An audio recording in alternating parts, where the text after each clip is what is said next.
une rivière. Un loup attaqua le troupeau, et le berger jeta 12 agneaux pour détourner son attention du reste du troupeau. Or, dans la parabole, le loup se contenterait certainement d'une brebis, car il n'a aucune envie de manger tout le troupeau. Mais dans le cas analogue, Samuel accusait tout le peuple juif, en disant ceux-ci sont des adorateurs d'idoles et ceux-là sont des adorateurs d'idoles. Comment, alors, pourrait-il se contenter de recevoir la permission d'infliger des souffrances à Job? Lorsque les Juifs traversaient la mer divisée pour sortir d'Égypte, à un certain moment, ils n'avaient pas atteint l'autre rive et les Égyptiens étaient entrés dans la mer à leur poursuite. À ce moment-là, nous dit-on, l'accusateur céleste protesta auprès de Dieu en disant, ceux-ci et ceux-là sont des adorateurs d'idoles. Pourquoi as-tu l'intention de sauver ceux-là et de noyer ceux-là? Sur ce, Dieu jette un os à Satan, c'est-à-dire qu'il lui suggère d'infliger des souffrances à Job. Cela détourna son attention du peuple juif, qui se mit à traverser sans encombre vers la terre ferme, laissant à Dieu le soin de renverser la mer sur les Égyptiens. En outre,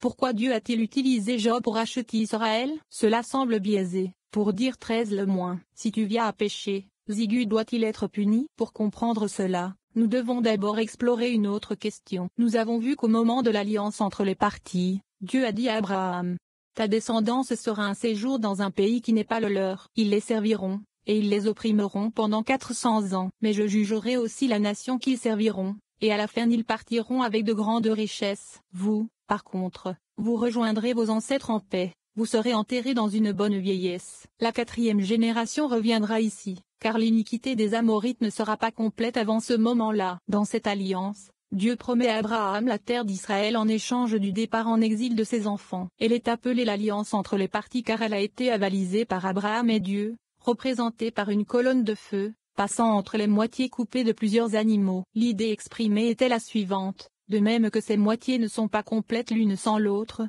de même nous deux ne sommes pas complets sans le pacte qui nous lie. Pourquoi, dans ce passage, Dieu interrompt-il la description de ce qui doit arriver aux descendants d'Abraham, par la déclaration qu'Abraham viendra vers ses ancêtres en paix? D'ailleurs, comme nous l'avons dit plus haut, quelle sorte de présage est cela, puisque Terah servait encore les idoles, les vendait, et par elle faisait errer tout le monde? Sachez donc que la Shoma est ce qui clarifie tout, et que l'élévation, des étincelles de sainteté qui sont tombées du Tohu, en dépend principalement. La clé pour différencier le bien et le mal, et savoir comment libérer le noyau de bien dans le mal afin de le libérer, est la Shoma, ou la perspicacité. Plus la perspicacité d'une personne est pure, plus elle sera en mesure de reconnaître clairement ce qui est bon et ce qui est mauvais, et la pureté de la perspicacité dépend de la pureté et de la force de ses intentions. Par analogie, lorsqu'un forgeron frappe son marteau sur un morceau de fer, des étincelles en jaillissent. Si le forgeron est un expert, il recueille ces étincelles et les remet dans leur état initial. Apparemment, il s'agit des éclats de fer qui se détachent d'une pièce plus grande. Le forgeron compétent sait comment recycler ces éclats et les utiliser. C'est là l'essence de la dispute des sages sur la question de savoir si une bénédiction doit être prononcée ou non sur les fruits non mûrs.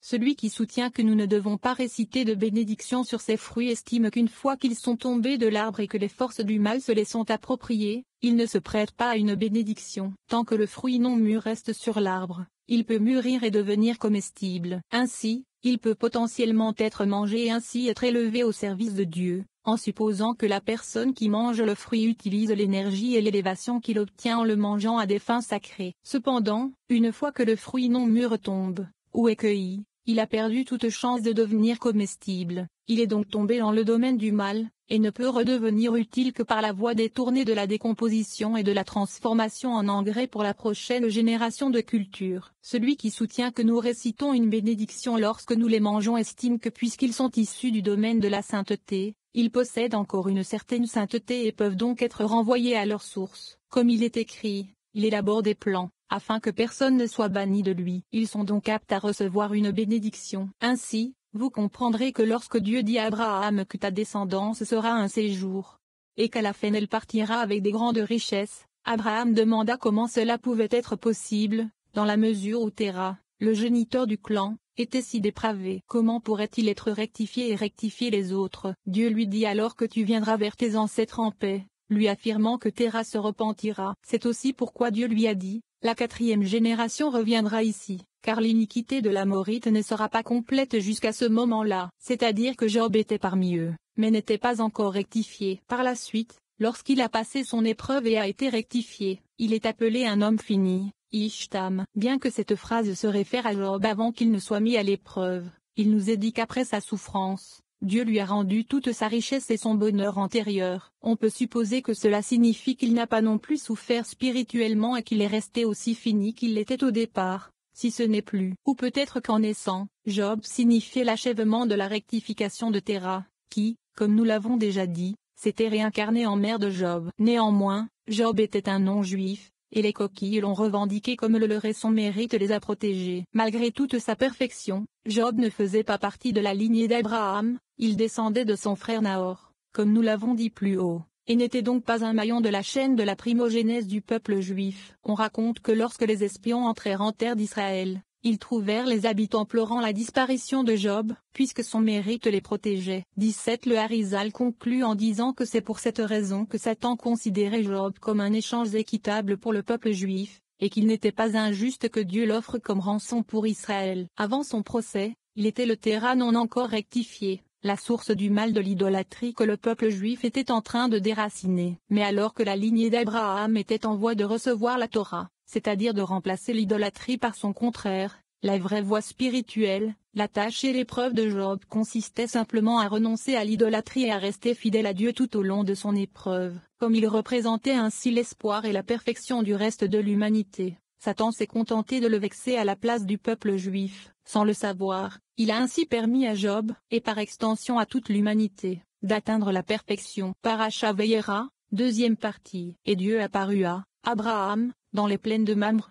Tout ce que nous sommes tenus de rectifier dans ce monde n'a pour but que d'amener Zerampin et Noukba à s'accoupler. Car nous ne recevons les moyens de subsistance, la bienveillance divine et les enfants que d'eux, qui sont notre Père et notre Mère, spirituels. Dieu a établi l'ordre de création de telle sorte qu'il canalise nos besoins dans le monde physique via le monde spirituel. Ce dernier doit donc fonctionner correctement pour que les canaux de bénédiction divine puissent circuler correctement. Dans ce contexte, les bénédictions divines sont la progéniture de l'union des antécédents spirituels masculins et féminins de nos propres âmes. C'est ainsi que Rabbi Shimon Bar Yochai a interprété le verset « Ton père et de ta mère se réjouira » pour signifier que ton père est le saint. Béni soit-il étroit ta mère et la communauté d'Israël. Ce sont des appellations de Zerampin et Noukba, respectivement. Néanmoins, nous sommes également tenus de rectifier, avec eux, l'accouplement de Abba et Ima, afin que l'intellect descende, vers Zerampin et Noukba, et permette à ces derniers de s'accoupler. Ensuite,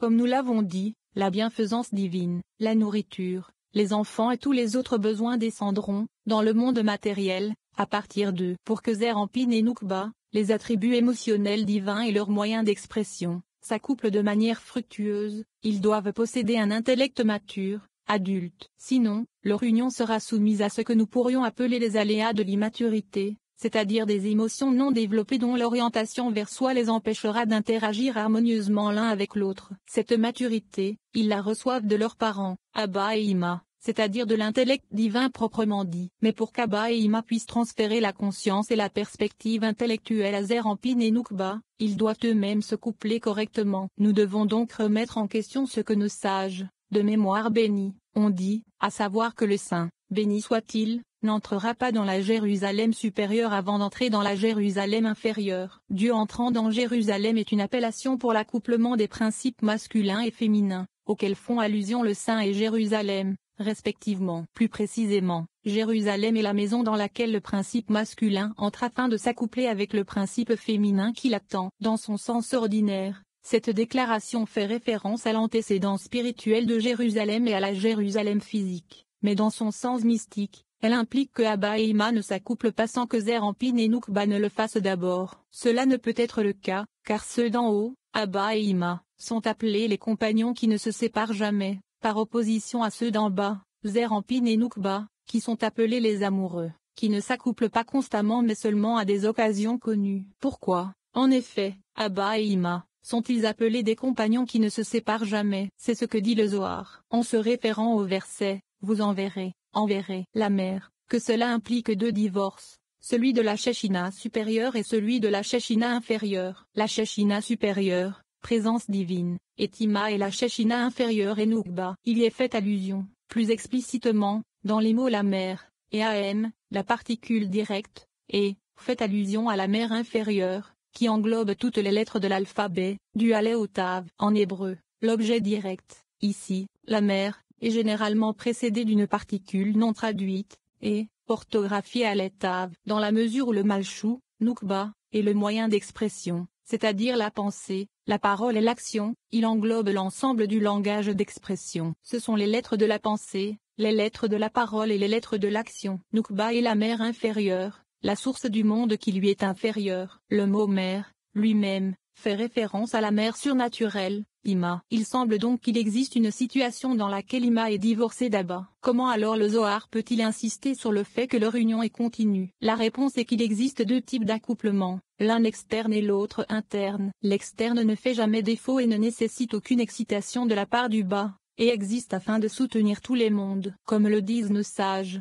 les relations conjugales sont bonnes pour la femme, bonnes pour l'embryon et bonnes pour le lait. Le couplage externe et superficiel de Abba et Ima est en effet continu et fournit à toute réalité la force vitale minimale dont elle a besoin pour continuer à exister. La déclaration des sages est la suivante: pendant les 3 premiers mois de la grossesse, les relations conjugales sont néfastes pour la femme et pour l'embryon. Pendant les 3 mois intermédiaires, elles sont néfastes pour la femme mais bonnes pour l'embryon. Pendant les 3 derniers mois, elles sont bonnes pour la femme et bonnes pour l'embryon. Vraisemblablement, le Harizal fait référence au dernier trimestre, lorsque la femme est plus visiblement une mère. La seconde a pour but d'émettre de nouvelles âmes dans le monde. C'est en référence à ce couplage que le saint, béni soit-il, jure qu'il n'entrera pas dans la Jérusalem supérieure avant d'entrer dans la Jérusalem inférieure. Âme nouvelle signifie à la fois littéralement les nouvelles âmes qui investiront les corps physiques, et toutes les nouvelles révélations spirituelles de la conscience divine. Le sens est qu'il n'entrera pas dans la Jérusalem supérieure, jusqu'à ce que Zerampin et Nukba soient prêts à y entrer. Le sens ne peut pas être d'entrer réellement, car le but de leur accouplement,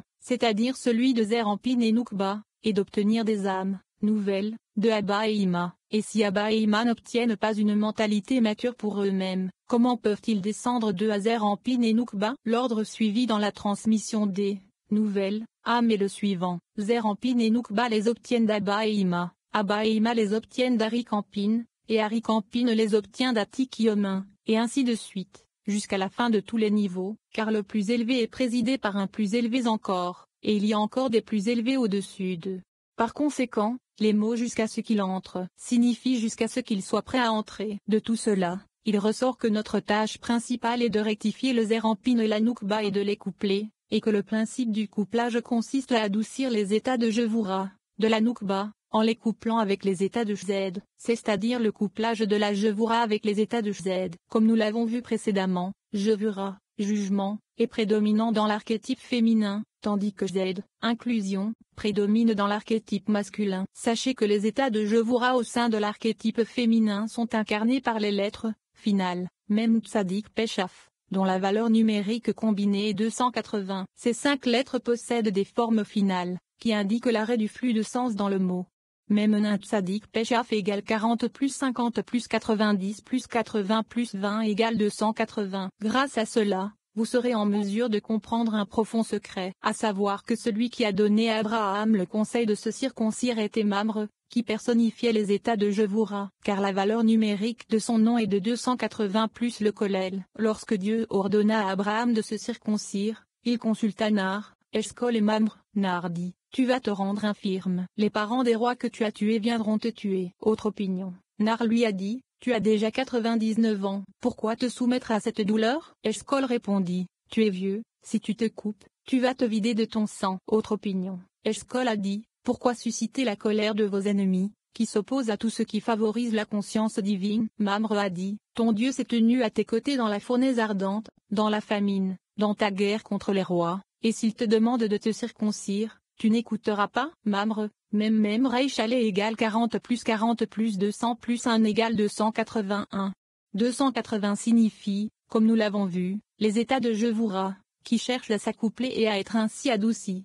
Ecclésiaste 5:2.7, Bereshit Rabba 42:2.8, Midrash Tanchuma, Veillera 3. Les opinions entre parenthèses sont celles du Bereshit Rabba. Selon le Kshizokuni, Abraham n'a pas consulté ses 3 amis, car il avait l'intention d'exécuter l'ordre de Dieu sans hésitation. Il souhaitait simplement tester leur réaction à ce qu'il était sur le point de faire et il a constaté que seul Mamre avait l'attitude appropriée. Selon le Dalzekenim, des auteurs des Tosafot, Abraham demanda à ses amis s'ils devaient ou non se